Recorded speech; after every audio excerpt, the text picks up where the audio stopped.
The wisest man in Athens believed something astonishing: that remembering our mortality is not a burden, but a blessing, a gateway to living with clarity, courage, and purpose. Socrates understood something we are only beginning to rediscover. When we turn toward death, life expands. His final moments still carry a quiet relevance for anyone who longs to live more fully and intentionally.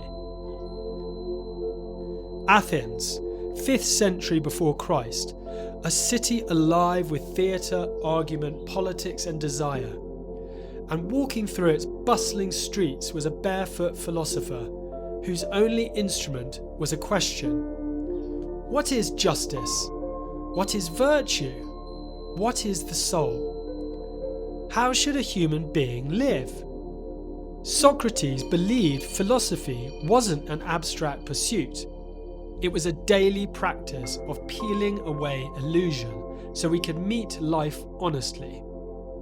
He taught that the examined life, a life shaped by reflection, moves us closer to what truly matters. And nothing clarifies what matters like remembering that life has an end. When Athens grew uneasy with his relentless honesty, they put him on trial for corrupting the youth and dishonouring the gods. He could have pleaded for his life.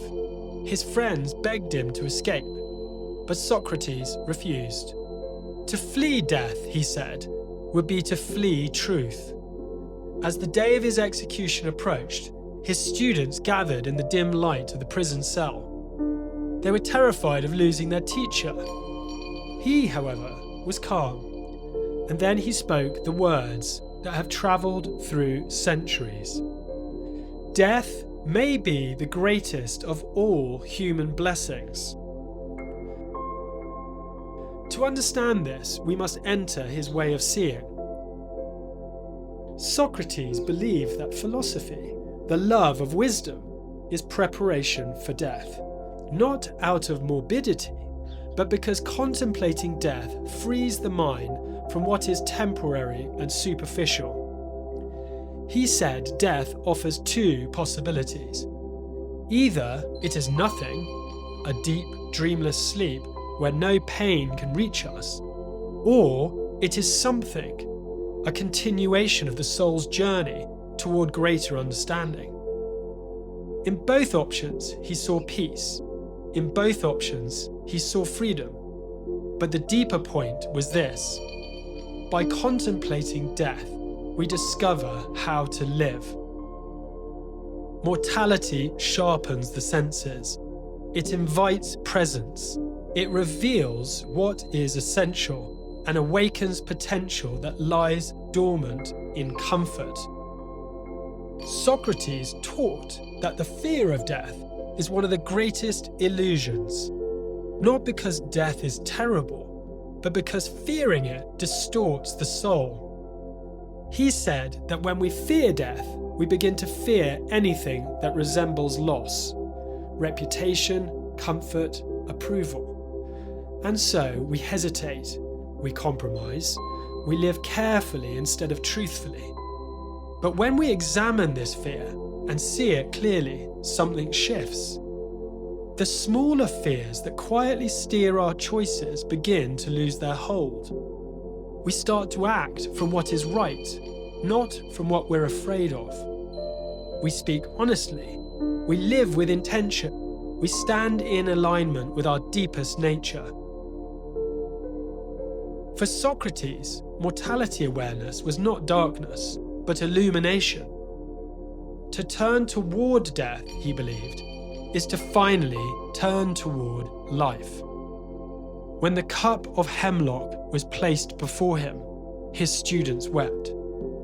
But Socrates comforted them. He reminded them that nothing truly good can be harmed by death. Not integrity, not wisdom, not the soul aligned with truth. He accepted the cup calmly. He lay down as the numbness rose through his body. His final request was a symbolic offering ode to Asclepius, the god of healing. A final gesture that death, to him, was not a wound but a release. His death was not a tragedy, it was a teaching, a final embodiment of what he had practiced all his life, meeting the inevitable with clarity and peace. To call death a blessing is to recognize its role in shaping meaning. If life were endless, nothing would matter. It is the boundary of time that makes each moment precious. Death reminds us, this day is not guaranteed. This conversation is not guaranteed. This breath is not guaranteed. And when we remember this deeply, honestly, life wakes up. We forgive more easily, we speak more truthfully, we create what calls to us. We stop postponing the life we were meant to live. Mortality is not an ending. It is a lens that brings everything into focus. Socrates' final lesson was not about dying. It was about awakening. He showed that remembering our mortality is what returns us to purpose, to alignment, to the life beneath the noise. So pause for a moment. Let this truth settle. If you fully accepted your own mortality, not as fear, but as clarity, what would you choose today? What potential within you would you honour? Because when we stop fearing death, we stop postponing life. As Socrates said, death may be the greatest of all human blessings, not because it ends our story, but because it awakens us to write the rest with intention. This reflection lies at the heart of Dying to Live with Purpose, a project devoted to exploring how mortality awareness can deepen meaning, awaken potential, and bring us into alignment with the life we're here to live.